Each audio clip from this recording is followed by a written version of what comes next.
What's up, everybody? Welcome to a special edition of The Drop. Wyshynski, Ocal, post-trade deadline. What on earth is this doing here?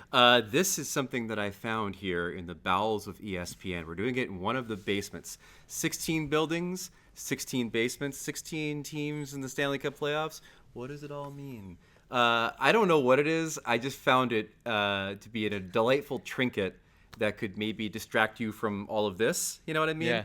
Yeah. Is it Neptune? Is it King Triton from The Little Mermaid? I couldn't tell you, but it's here now. So enjoy, ladies and gentlemen. I will tell you that Ron Francis looks jacked. The Kraken did nothing this trade deadline, by the way. Nothing at all. Yeah, I know. I wish I could have found something else, a duck or a ranger or something.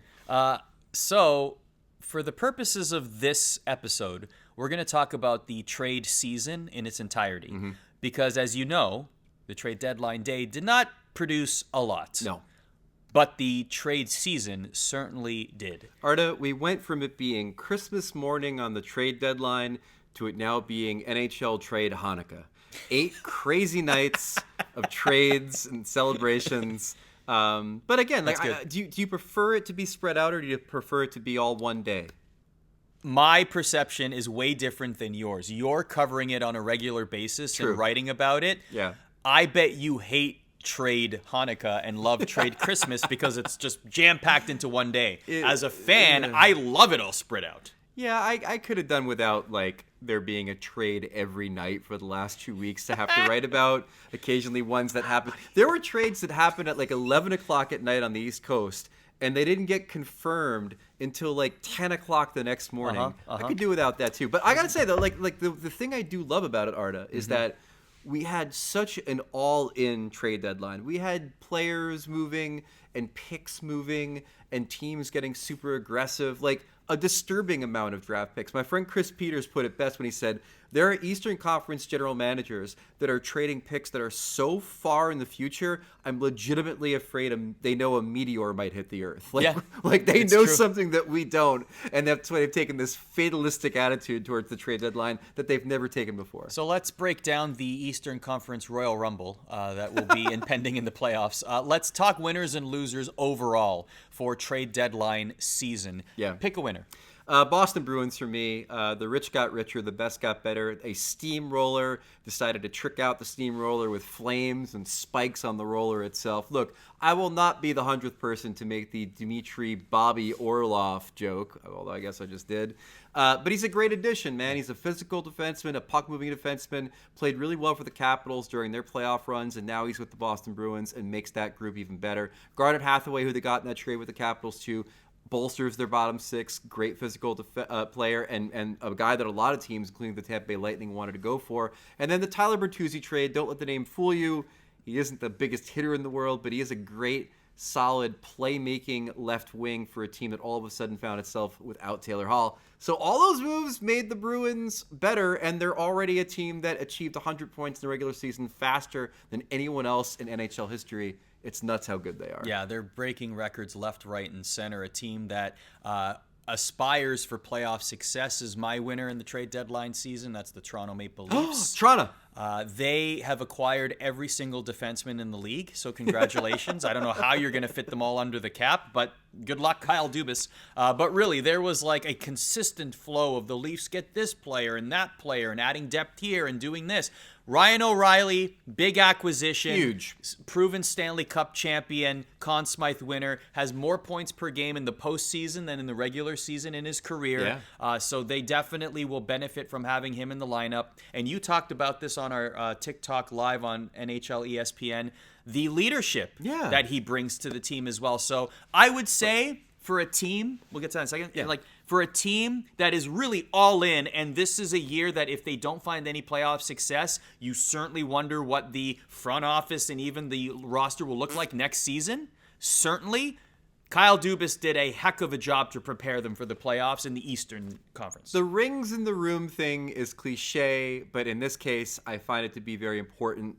Get yourself a Conn Smythe winner, man. Ryan O'Reilly is there to win in the playoffs. He has an MVP, he has a Stanley Cup ring, and he's beaten the Bruins, which is more than we can say about this group from the Toronto. Another winner for me, the three-time Stanley Cup champion New Jersey Devils. Here's the thing that Timo Meier does for you, baby. Timo Meier gives you a goal-scoring winger like they don't have on the roster. I mean, that guy can hit 40. He gives them a big physical forward, which they've been chasing forever. They really were hoping that Matthew Tkachuk could maybe be available for teams like the Devils last summer instead of just focusing on taking his talents to South Beach.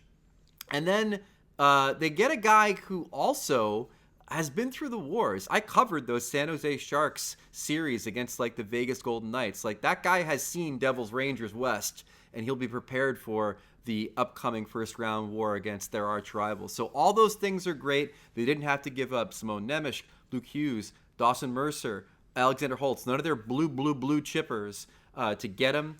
Do I want him on an extension? Yeah, it's going to be a little bit tough in order to convince a guy who lived in the Bay Area to say, hey, New Jersey, baby, I'm going to spend the next 8 years there. But that's the job ahead of the Devils. Even if they don't get him on an extension, I think this deal is great for the next 2 years. The window is there for the Devils to win, according to our colleague Kevin Weeks, the second best team in the Eastern Conference. Yeah, and Hoboken is nice. It is. It is. The reason I pulled out my phone is because I wanted to see where the Florida Panthers were, because you mentioned the Florida Panthers. Now, listen, I don't want to call them a loser outright. I'm going to say they are on my losers list for the trade deadline season because they didn't do much. Right. And I would find that a little concerning if I'm a fan of the Florida Panthers and they go from being a President's Trophy winner, and they did a lot in the offseason. Now, let's be clear on that. Okay, they did a lot in the offseason, but now they find themselves fighting for a playoff spot in wild card contention, and that's why I brought out my phone. They're 4 points out of a playoff spot right now. They have one game in hand against the Islanders, who are at 70 points, and they're at 66. Right. So that is a little bit alarming. Right. So that they're in what I like to call, or what one general manager told me, is the muddy middle, which brings us to losers at the trade deadline. And my loser for me is a team in the muddy middle, and that is the Calgary Flames. Calgary Flames. Here's the thing about what's happened at the deadline this year, folks. The Washington Capitals, the St. Louis Blues, the Nashville Predators, they all took deep looks into that mirror. They all had their come to hockey Jesus moments. And they said that we are not good. We are not going to be able to... They went to talk to McDavid? Is that what happened? They're like, hey, Connor, what should we do at the trade deadline? The Capitals and said we're not going to be able to beat the Bruins. We don't belong in the playoffs. The Blues and the Predators both said we are not going to be sacrificial lambs to the Colorado Avalanche. Let's just punt and see what happens in the future. The Calgary Flames have a less than 50% chance of making the playoffs. As it stands, even if they do, they're not all that good. Like, they did that mad scramble to plug the holes left by Johnny Gaudreau and Matthew Tkachuk. They did an admirable job facing that kind of pressure, but they're not a good hockey team.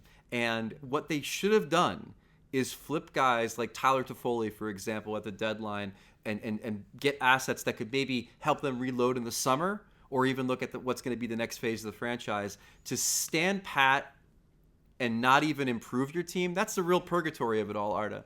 Like, it's one thing to not trade your guys. It's another thing to not trade your guys and then not improve. Like, if you think you're going to be a playoff team, then go out and improve. They just stuck to being a flat line at the deadline, and I think that was a huge mistake. Okay, a couple quick hits before we go here. The Flyers. Yeah. What?